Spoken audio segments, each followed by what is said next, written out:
Hello बच्चों, जय मसीह की। कैसे हैं आप सब? उम्मीद करती हूँ मैं आप सब अच्छे होंगे अपने घर पर। हम हर साल अपने चर्च में मिलते थे, संडे स्कूल का प्रोग्राम होता था। आप सब जानते हैं किस तरह से होता था। संगति करते थे हम आपस में एक दूसरे के साथ। लेकिन इस बार ऐसा नहीं है, क्योंकि कोरोना की वजह से ये सब चेंज हो गया है। लेकिन प्रभु का धन्यवाद कि हम सबको इस माध्यम के द्वारा, ऑनलाइन के द्वारा हम प्रोग्राम को कर सकते हैं और आप उसका एंजॉय कर सकते हैं। हम गानों को गा सकते हैं, आप उसको देखकर, सुनकर एक्शन कर सकते हैं और खूब अच्छे से मस्ती कर सकते हैं। और उसके बाद हम स्टोरी सुनेंगे, जानू दीदी सुनाएंगी हमको। और आज का जो दिन प्रभु ने हमें दिया है, आज शाम का, उसमें हम परमेश्वर का धन्यवाद भी करेंगे। और इसके लिए आइए हम प्रार्थना करेंगे। प्रभु जी, धन्यवाद करते हैं पिता परमेश्वर आपकी दया करुणा के लिए, इस शाम के लिए प्रभु, जो आपने हम सबको दिखाई। और जो आज संडे स्कूल का प्रोग्राम है प्रभु, आप मदद करना।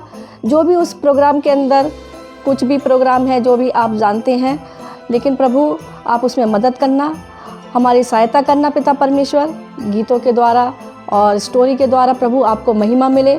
बच्चों की सहायता मदद करना, सब अपने घर पर देख रहे हैं पिता, आप सहायता और मदद करें, अपना अनुग्रह दया करें। धन्यवाद सारी बातों के लिए, यीशु मसीह के नाम से मांगते हैं, आमीन।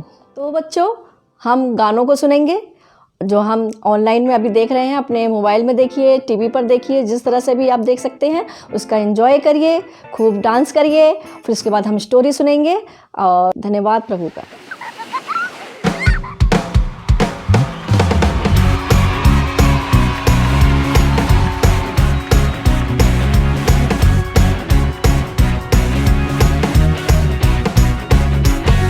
एक दो तीन चार, यीशु मुझसे करता है प्यार। 5 6 7 8, वो ना छोड़ेगा मेरा हाथ।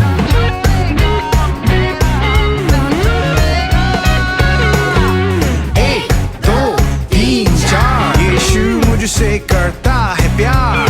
5 6 7 8, वो ना छोड़ेगा मेरा हाथ। तो गाए होज़ैना, यीशु है मेरा राजा।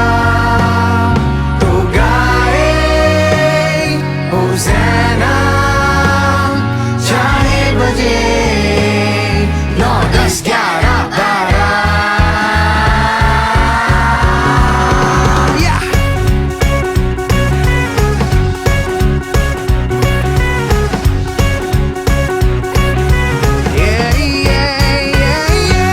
एक दो तीन चार, चिल्लाएंगे हम बार बार।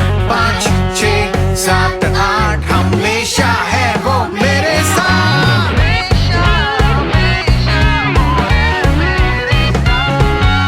1 2 3 4, चिल्लाएंगे हम बार बार। 5 6 7 8, हमेशा है वो मेरे साथ। तो गाए होज़ैना, यीशु है मेरा राजा। तो गाए होज़ैना, चाहे बजे 9 10 11 12। Jesus is the only name that's above every other name. Yesterday, today, and forever the same. Jesus is the only name. Jesus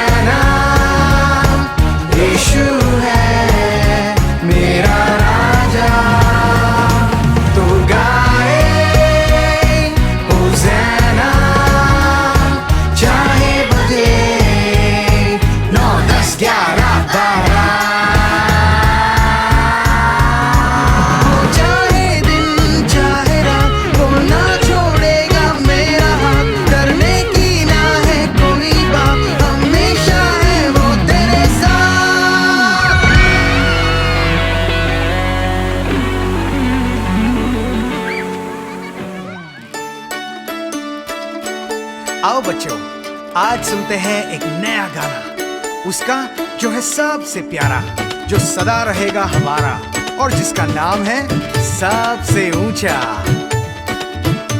दाएं हाथ को हम उठा कर कहे, खुशी का ये नारा लगाते रहे। हे!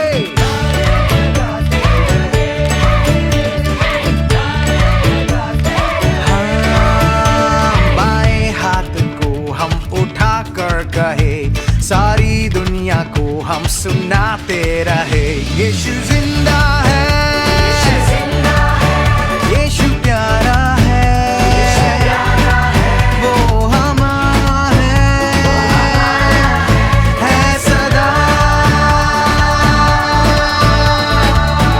हे यू और तुम भी आओ और कुछ नया करते हैं आज।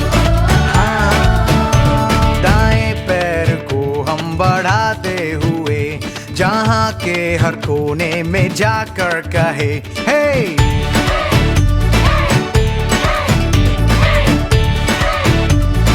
हाँ, बाएं पैर को हम बढ़ाते हुए ज़मीं आसमां और फिजा से कहे, यीशु जिंदा है, यीशु प्यारा है,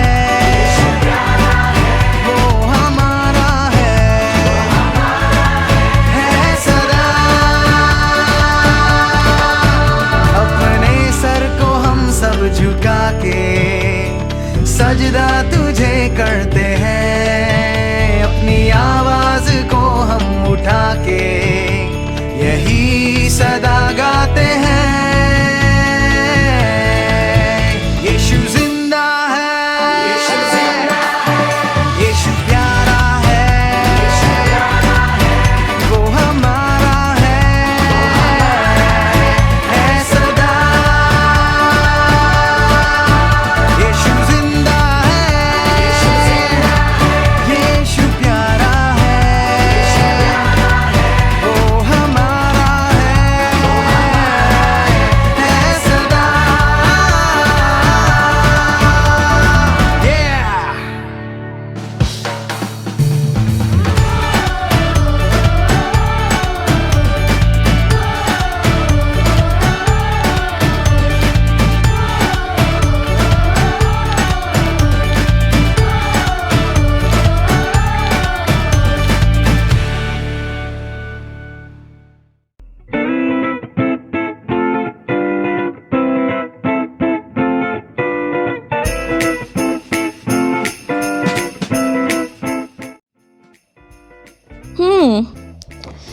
इस दुनिया का सबसे महान उपहार, सबसे बड़ा गिफ्ट, यहाँ तो कहीं भी नहीं लिखा कि क्या है सबसे बड़ा गिफ्ट हमारे लिए। यहाँ तो सिर्फ लिखे हैं बहुत ढेर सारे कपड़े मिले, बहुत ढेर सारे टॉयज़ मिले, लेकिन कहीं भी वो नहीं लिखा जो मुझे चाहिए कि हमारे लिए सबसे बड़ा गिफ्ट क्या है। अगर आप लोग सब जानते हो कि हमारे लिए सबसे बड़ा और सबसे अनोखा महान गिफ्ट हमारे लिए क्या है तो अच्छी बात है, लेकिन बच्चों अगर आप लोग नहीं जानते तो कोई बात नहीं, मैं यहाँ पे आपको बताऊँगी। लेकिन इसके लिए हमें जाना पड़ेगा 2000 साल पहले।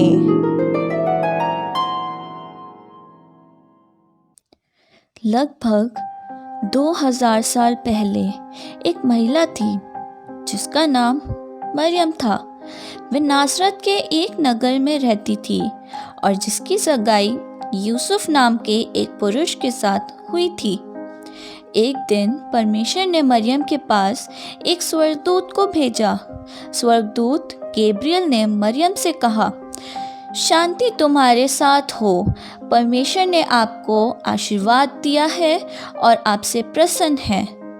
मरियम ये सुनकर बहुत ही घबरा गई और ये सोचने लगी कि स्वर्गदूत गैब्रियल उससे क्या कहना चाहता था। तब स्वर्गदूत ने उससे कहा, डरो मत मरियम, परमेश्वर ने तुम पर अनुग्रह किया है। तुम पवित्र आत्मा से गर्भवती होगी और एक छोटे से बच्चे को जन्म दोगी जिसका नाम यीशु रखा जाएगा। वह महान होगा और परमेश्वर का बेटा कहलाएगा और उसका राज्य कभी खत्म नहीं होगा। तब मरियम ने बहुत डरते हुए स्वर्गदूत से पूछा, ये कैसे हो सकता है? मैं तो अभी कुंवारी हूँ और मैं तो किसी पुरुष को जानती भी नहीं। तब स्वर्गदूत ने कहा, पवित्र आत्मा तुम पर होगा और परम प्रधान की छाया तुम पर वास करेगी, इसलिए जो पवित्र बालक पैदा होने वाला है वे परमेश्वर का पुत्र कहलाएगा। गैब्रियल ने मरियम को ये भी बताया कि देखो, तुम्हारी बहन एलिजाबेथ जो बहुत बुरी हो चुकी है और जिसकी कोई भी बच्चे नहीं हैं, वह अब गर्भवती है और एक पुत्र को जन्म देगी। मरियम बहुत घबरा गई थी, लेकिन उसने फिर भी परमेश्वर पर विश्वास किया और कहा, मैं तो परमेश्वर की दासी हूँ, जैसा परमेश्वर की आज्ञा है वैसा ही हो। जब यूसुफ को पता चला कि मरियम को पवित्र आत्मा के द्वारा एक बालक उत्पन्न होने वाला है, तो उसने मरियम से चुपके से शादी तोड़ने की योजना बनाई। तब परमेश्वर का एक स्वर्गदूत यूसुफ के सपने में आया और कहा, यूसुफ डरो मत, तुम अपनी पत्नी मरियम को अपने घर ले आओ, क्योंकि जो उसके गर्भ में है वो पवित्र आत्मा की ओर से है। वे एक पुत्र को जन्म देगी और तुम उसका नाम यीशु रखना, क्योंकि वह लोगों को उनके पापों से बचाएगा। जब यूसुफ नींद से उठा तो उसने वही किया जैसा परमेश्वर के दूत ने उसे करने को कहा। वह अपनी पत्नी मरियम को अपने घर ले आया। एक दिन मरियम अपनी रिश्तेदार एलिजाबेथ से मिलने गई। एलिजाबेथ और उसके पति जकरिया से परमेश्वर ने वादा किया कि उनका एक बेटा पैदा होगा जिसका नाम यूहन्ना होगा, और वह बड़ा होकर लोगों को बताएगा कि उनका उद्धार करने वाला आ गया है। जैसे ही मरियम ने एलिजाबेथ को नमस्कार किया, वैसे ही एलिजाबेथ के पेट में बच्चा उछला और फिर एलिजाबेथ पवित्र आत्मा से भर गई। मरियम लगभग 3 महीने एलिजाबेथ के साथ रही और फिर अपने घर नाजरत को वापस आ गई। इस समय मरियम और यूसुफ जहाँ रहते वे वह रोमन साम्राज्य का हिस्सा थी। तब रोम का राजा ऑगस्टस ने हुक्म निकाला कि जितने भी लोग हैं वे अपने घरों को वापस चले जाएं जहां उनके परिवार रहते हैं।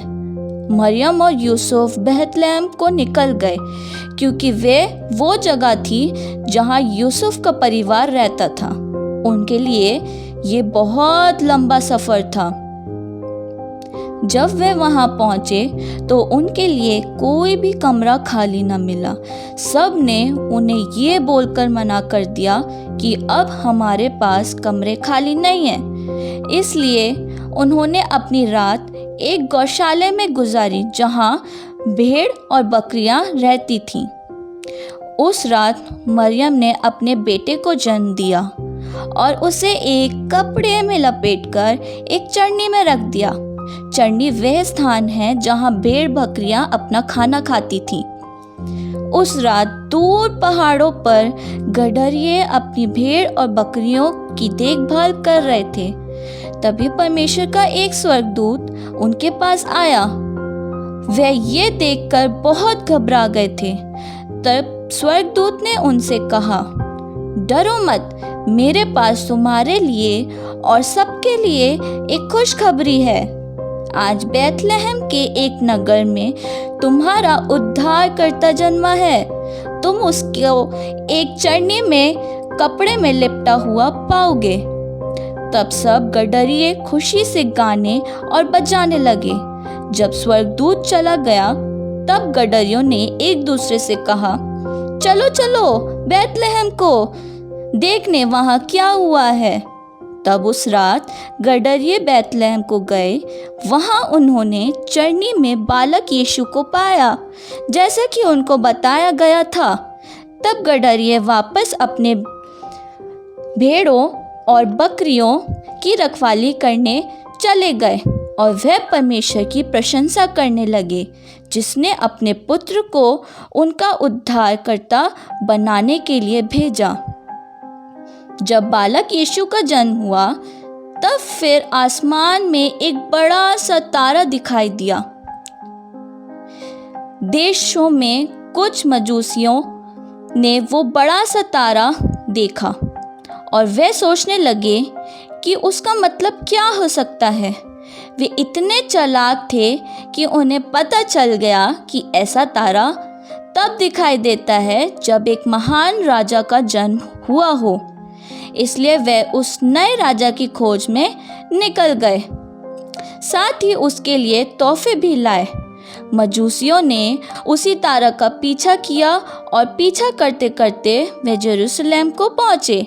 वहाँ उन्होंने लोगों से पूछा कि कहाँ है वो बालक जिसका जन्म अभी हुआ है, जो यहूदियों को राजा है। हेरोदेस, जो यहूदा का राजा था, जब उसने ये खबर सुनी, वह बहुत गुस्से में आ गया और कहने लगा, कौन है वो जो मेरी जगह लेना चाहता है। तब उसने अपने कुछ सिपाहियों को पता लगाने भेजा कि कौन है वो बालक। जब मजूसियों को वह जगह मिली जहां मरियम और यूसुफ अपने बेटे यीशु के साथ रह रहे थे, उन्होंने झुककर बालक यीशु को प्रणाम किया और अपने अपने तोहफे रख दिए, जो कि थे सोना, मुर और लोबान। यीशु मसीह इस दुनिया का उद्धारकर्ता आ गया है, एक महान उपहार के रूप में, जैसा कि परमेश्वर ने वादा किया था।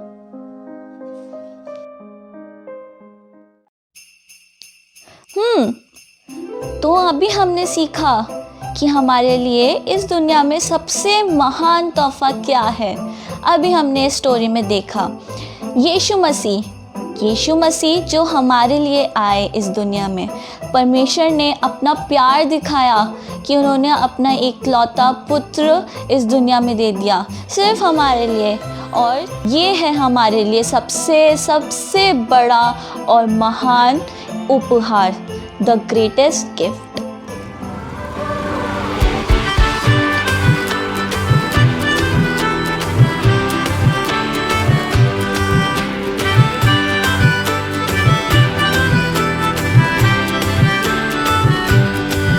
तेरे साथ साथ हम तो चलते रहे, तेरा हाथ हाथ हम तो थामे रहे।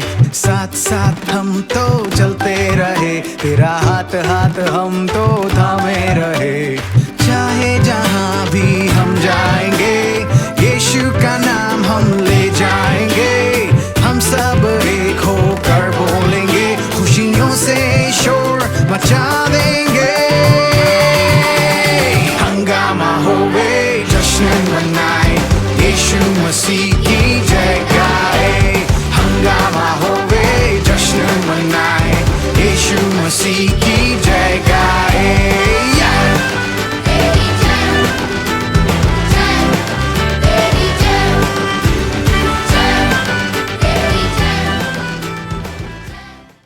तो बच्चों, कैसा लगा आज शाम के वक्त आपको जो हमने गाने गाए, अनुग्रह दीदी के द्वारा हमने स्टोरी को सुना? आपको खूब मज़ा आया होगा। अलग तरीके से हमने पिक्चर देखी, स्टोरी को सुना, जो हमने उसमें सीखा कि परमेश्वर ने अपने बेटे को, यीशु मसीह को महान गिफ्ट के रूप में हमें दिया, जो हमारे जीवन में आया, इस संसार में आया, जगत का उद्धार करने के लिए आया। धन्यवाद करते हैं इस समय के लिए भी जो आपने एंजॉय किया, और धन्यवाद इस समय के लिए जो हम प्रार्थना धन्यवाद करेंगे। और आइए हम धन्यवाद करें प्रभु को इस महान गिफ्ट के लिए। धन्यवाद करती हूँ पिता परमेश्वर आपके दया अनुग्रह के लिए जो आपने दिया। बच्चे की सहायता मदद करी पिता परमेश्वर प्रभु जी, और पिता परमेश्वर ये प्रोग्राम ऑनलाइन चल सका पिता परमेश्वर। धन्यवाद करते हैं पिता परमेश्वर आपकी दया करुणा के लिए कि प्रभु आपने महान गिफ्ट हमें दिया। धन्यवाद इस गिफ्ट के लिए, और इस बच्चों को द्वारा प्रभु जी आपकी इस महिमा हो सके प्रभु जी, हम यही चाहते हैं पिता। धन्यवाद पिता परमेश्वर, सारी सहायता मदद के लिए यीशु मसीह के नाम से मांगते हैं, आमीन। हम सब की तरफ से आप सबको मैरी क्रिसमस, बाय बाय।